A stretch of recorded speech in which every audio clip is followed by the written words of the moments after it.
ಸಹರಾನ್ಪುರದ bus ನಿಲ್ದಾಣ ಬಳಿಯ ಹೋಟೆಲ್ನಲ್ಲಿ ತಂದೂರಿ ರೊಟ್ಟಿ ತಯಾರಿಸುವಾಗ ಅದರ ಮೇಲೆ ಉಗುಳುತ್ತಿದ್ದ ಆಘಾತಕಾರಿ ಘಟನೆ ತಡವಾಗಿ ಬೆಳಕಿಗೆ ಬಂದಿದೆ.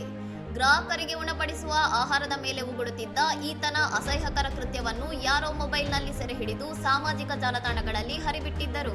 ಈ ಅಸಹ್ಯಕರ ವಿಡಿಯೋ ಸಾಮಾಜಿಕ ಜಾಲತಾಣಗಳಲ್ಲಿ ತೀವ್ರ ವೈರಲ್ ಆಗುತ್ತಿದ್ದಂತೆ ಸಾರ್ವಜನಿಕ ವಲಯದಲ್ಲಿ ಭಾರೀ ಆಕ್ರೋಶ ವ್ಯಕ್ತವಾಗಿದೆ.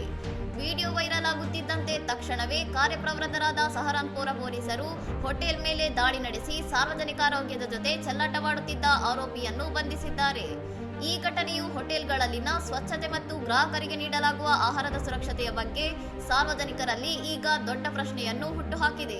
ಜನರ ಆರೋಗ್ಯದ ದೃಷ್ಟಿಯಿಂದ ಅತ್ಯಂತ ಅಪಾಯಕಾರಿಯಾಗಿರುವ ಇಂಥ ಕೃತ್ಯ ಎಸಗಿದ ಆರೋಪಿಯ ವಿರುದ್ಧ ಕಠಿಣ ಕಾನೂನು ಕ್ರಮ ಕೈಗೊಳ್ಳಬೇಕೆಂದು ಸಾರ್ವಜನಿಕರು ಒತ್ತಾಯಿಸಿದ್ದಾರೆ.